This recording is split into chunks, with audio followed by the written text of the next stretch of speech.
The galaxy was full of rules. Some rules were written down in great books of law, while others were hidden in the customs of alien species. Humans had only been part of the galactic community for 30 short years, and they were still learning what could offend, what could please, and what could bring war. Marcus Hale was a young envoy, just 30 years old, but his spirit was bright. He wore a dark blue uniform with the small crest of Earth stitched at the shoulder. His mission was simple: travel with a small team to the neutral trade outpost called Vanar Station and sign a trade deal for medical crystals. These crystals could heal wounds faster than human medicine could imagine. When Marcus and his crew stepped off their shuttle, the outpost felt alive. Different alien species moved across the halls, their voices humming, clicking, or echoing in the air. There were creatures with glassy skin, tall beings covered in feathers, and merchants with eyes that glowed like stars. For Marcus, it was exciting. For his second officer, Captain Rosa Jennings, it was nerve-wracking. "Remember," Rosa whispered as they entered the meeting chamber, "every gesture matters. Watch carefully. One mistake and this could turn bad." Marcus smiled to hide his nerves. "Relax, we are only here for trade. Nothing dangerous." The meeting room was wide and decorated with banners of many species. A group of merchants waited, their bodies half covered in silver robes. Among them stood a representative of the Zeroth swarm. Marcus had heard of them before, great insect-like warriors who lived inside living ships and were feared for their strength. But today this representative looked calm, with wings folded and mandibles still. The negotiations began well. Marcus spoke clearly, offering fair trade of human metals for the healing crystals. The merchants nodded, clicking their approval. Everything seemed smooth until one of the merchants made a sign with his hand, 3 fingers together, thumb pressed down. Marcus, trying to show respect, copied the gesture but did it backward. The hall went silent. Every eye turned to Marcus. Rosa froze beside him. The alien merchants stepped back quickly, their faces pale. The Zeroth representative hissed, its wings spreading wide in sudden anger. Marcus blinked in confusion. Did I do something wrong?" he asked softly. One of the merchants, voice shaking, whispered, "You just declared war on the Zeroth swarm." The words struck like a thunderclap. Rosa's face drained of color. The hall erupted in chaos. Some aliens ran out, others hid behind pillars. The Zeroth representative let out a sharp cry, a sound like metal tearing before storming out of the chamber. Marcus's stomach turned. "Wait, I didn't mean," but it was too late. News traveled fast in the galaxy. By the time Marcus returned to his shuttle, messages were already spreading across the station. Humans have declared war against the deadliest species in the galaxy. Inside the shuttle, Rosa slammed her hand on the control panel. "Do you understand what you've done? The Zeroth swarm has destroyed entire civilizations. They eat planets alive, and you just challenged them." Marcus sat heavily in his seat. "I didn't know. It was a mistake." "Mistake or not," Rosa said, her eyes burning, "the swarm doesn't forgive. They will come for Earth. They will come for all of us." The shuttle took off, leaving the outpost behind. Outside the window, the stars looked cold and distant. Marcus stared at them, guilt pressing down on his chest. He had come to sign a deal, not to start a war. Yet now, billions of human lives might be in danger. As the ship entered faster than light travel, the crew sat in silence. Everyone was thinking the same thing. How long before the swarm arrived? The news reached Earth within hours. Across human colonies, fear spread quickly.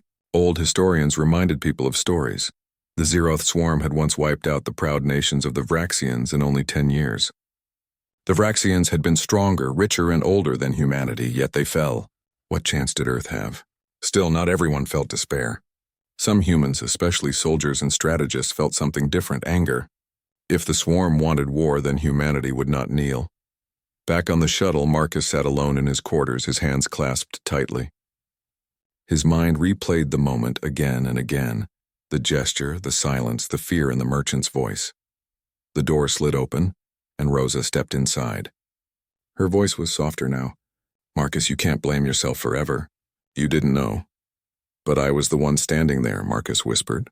"I was the one who raised my hand. If Earth burns, it's because of me." Rosa shook her head. "No. If Earth fights, it's because of all of us. You did not choose this war, Marcus. But maybe we can survive it." He looked up at her, surprised by the strength in her eyes. Rosa was right. Humanity had always been underestimated by the stars, by other nations, even by themselves. Maybe this was the moment to prove they could stand tall. The ship finally reached Earth orbit. Marcus could see the blue planet below, glowing with oceans and clouds. It looked so fragile against the endless black of space. At the capital, leaders gathered in emergency council. They looked at Marcus with mixed expressions: anger, fear, curiosity. Some called him reckless, others called him unlucky, yet a few whispered a different word: war caller. The title made Marcus shiver, but he understood. Whether he wanted it or not, his face would be the one remembered in history books. The man who declared war on the galaxy's deadliest species. And as the council debated, a message arrived from deep space. It was simple, but the meaning was clear. The swarm is coming. Marcus felt his chest tighten.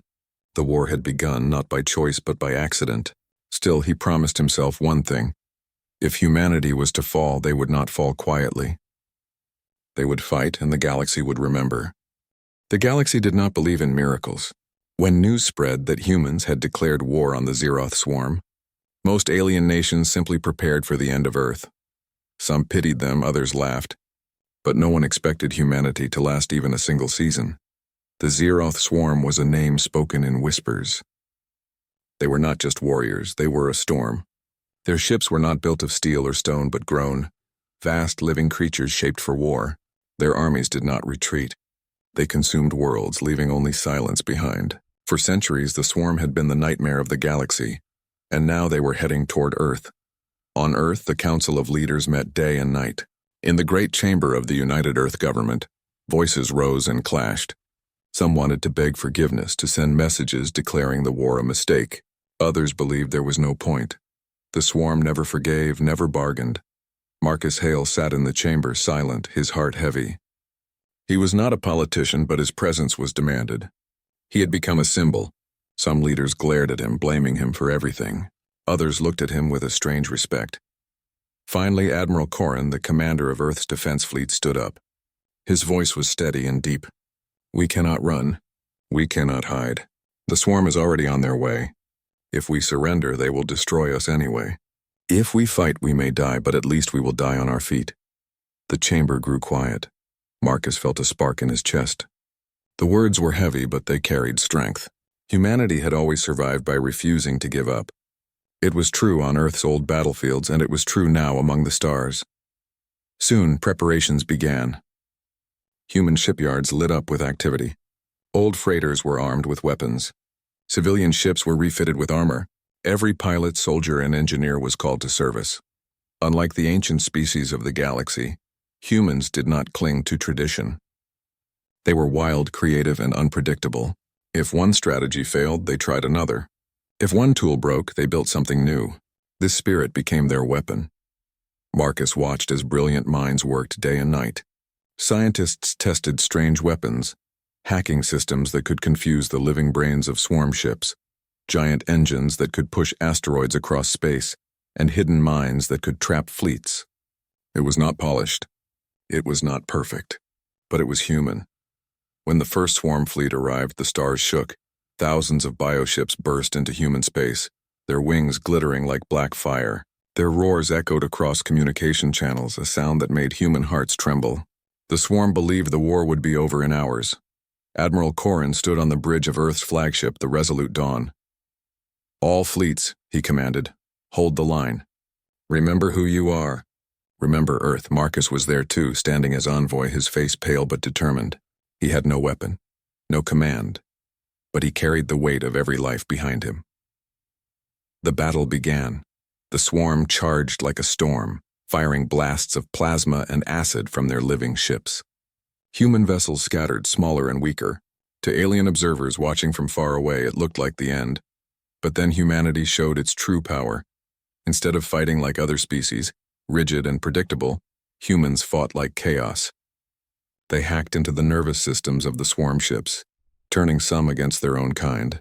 They pushed asteroids into the battlefield, smashing into the enemy with deadly force. Small squadrons darted in and out, striking and retreating in ways the swarm did not expect. It was not neat. It was not beautiful, but it was effective. Marcus watched from the observation deck as one of Earth's smaller fleets surrounded a giant swarm cruiser. The humans attached magnetic bombs to its shell, then pulled away just as the creature ship erupted in a blinding explosion. The swarm roared in fury, but the humans cheered. For the first time in memory, a fleet of the Zeroth swarm was not victorious. They were forced back, wounded, confused. Across the galaxy, alien eyes widened in shock. "Impossible," they whispered. "The humans are winning?" The cost was heavy. Thousands of humans died in the battle. Many ships were lost, burning into the void. Families on Earth wept for fathers, mothers, and children who would never return. But in that grief was pride. Humanity had stood against the deadliest species in the galaxy and survived. Admiral Corrin addressed the survivors. His voice reached every ship, every station, every colony. "Today, you showed the galaxy what it means to be human. They thought we would break. They thought we would beg. Instead, we fought and we won. The swarm will return stronger and angrier. But now they know Earth is not weak. And the galaxy knows it too."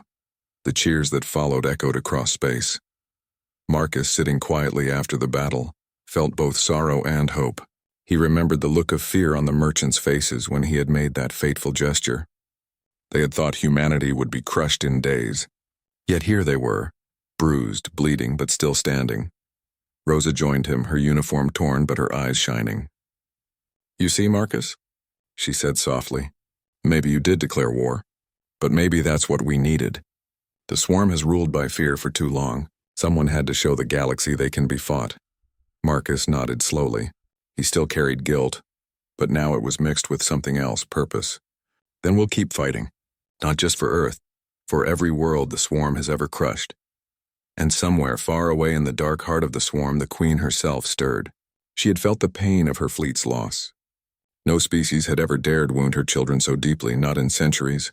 Her eyes, black as void, opened wide. Her voice hissed through the minds of her generals. "Bring me Earth, bring me the humans. I will end them myself." The war was far from over. It had only just begun. The battle had been won, but victory tasted sharp and bitter. The first wave of the Zeroth swarm had been broken, yet humanity knew this was only the beginning. The Queen herself would not ignore such an insult.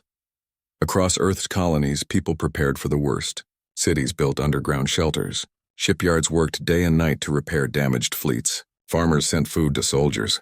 Scientists rushed to finish projects that had once been dreams, now turned into desperate weapons. Marcus Hale, the man who had sparked the war, walked among these people. He saw their fear, but also their fire. Everywhere he went, people whispered his name. Some called him reckless. Others called him brave. But one word followed him always: war caller. He did not know if he deserved the name, but he carried it because he had no choice. The Queen of the Zeroth swarm moved through the stars like a shadow. Her hive ship was a living mountain, larger than Earth's moon, with wings of black fire. Wherever she went, systems trembled. She sent her fleets forward, burning colonies and outposts. Millions died in silence. When her message finally reached Earth, it shook the council. Her voice, sharp and cold, echoed through human channels. "Humans, you wounded my children. You dared to resist. I will show you what it means to defy the swarm. I will not stop until your blue planet is ash and your name is forgotten." Her words spread across the galaxy. Other species watched carefully. Some hoped humanity would fall, believing it was impossible to resist the Queen. But a few, small nations once crushed by the swarm, began to dream again. If humans could stand, maybe they could too. The Second Great War began in the dark edges of human space.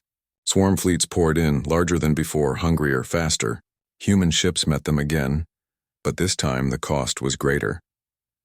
Marcus sat on the bridge of the Resolute Dawn beside Admiral Corrin and Captain Rosa. Every battle report was grim. Fleets destroyed. Colonies evacuated, lives lost, Admiral, Rosa said, her voice steady but heavy. "We can't win like this. For every swarm ship we destroy, 3 more appear. We're running out of time." Corrin's jaw tightened. "Then we find another way. We don't match them in numbers, so we strike at their heart." Marcus frowned. "The Queen?" Corrin nodded. "If we break her, we break their will."